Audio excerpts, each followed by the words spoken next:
Hello दोस्तों, welcome back to advice brain, जहां आपको मिलती है कंपनी लॉ और बिजनेस कंप्लायंस की हर जरूरी बात। एकदम आसान लैंग्वेज में आज हम बात करने वाले हैं एक बहुत ही इंपॉर्टेंट टॉपिक पर।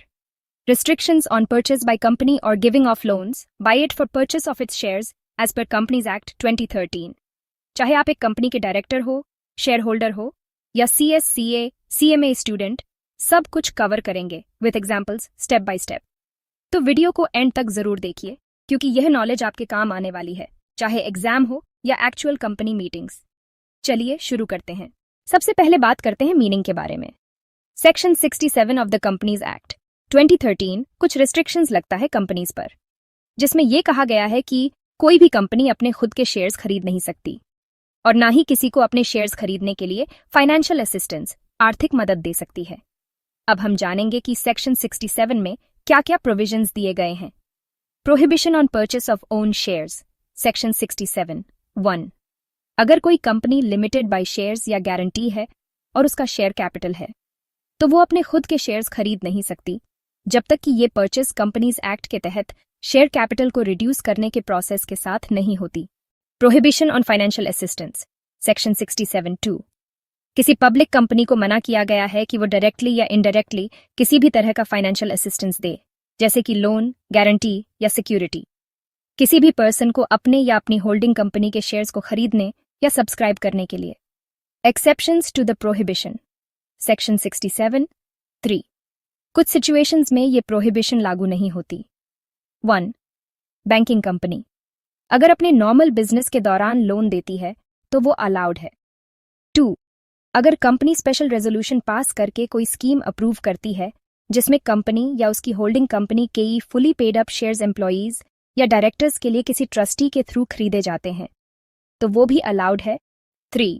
कंपनी अपने एम्प्लॉयज लेकिन डायरेक्टर्स या की मैनेजरियल पर्सनल नहीं को लोन दे सकती है, जिससे वो कंपनी या होल्डिंग कंपनी के फुली पेड अप शेयर्स खरीद सकें, लेकिन कुछ कंडीशंस के साथ। अब आखिर में बात करते हैं पेनल्टीज और एग्जेम्पशंस के बारे में। Penalties for contravention, section 67 5। अगर कोई कंपनी इस सेक्शन के प्रोविजंस का उल्लंघन करती है तो कंपनी पर कम से कम 1 लाख का फाइन लगेगा, जो 25 लाख तक जा सकता है, और हर वो ऑफिसर जो डिफॉल्ट का जिम्मेदार होगा उससे 3 साल तक की जेल हो सकती है। साथ ही कम से कम 1 लाख का फाइन, जो 25 लाख तक जा सकता है। Exemptions for private companies. Ministry of corporate affairs MCA ने द 5 जून 2015 को एक नोटिफिकेशन जारी किया, जिसमें कुछ प्राइवेट कंपनीज को सेक्शन 67 से एग्जेम्पशन दी गई है, लेकिन कुछ कंडीशंस के साथ। 1। कोई भी दूसरी बॉडी कॉर्पोरेट ने प्राइवेट कंपनी के शेयर कैपिटल में पैसा इन्वेस्ट नहीं किया होना चाहिए। 2।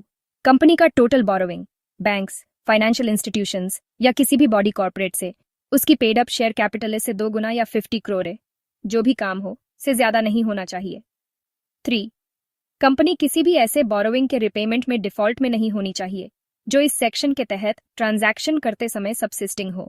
इन कंडीशंस का पर्पस ये है कि ऐसे प्राइवेट कंपनीज जो एक्सटर्नल फाइनेंस में लिमिटेड हैं और जिन्होंने कोई डिफॉल्ट नहीं किया है, उन्हें अपने शेयर कैपिटल को मैनेज करने के लिए ज्यादा फ्लेक्सिबिलिटी मिल सके।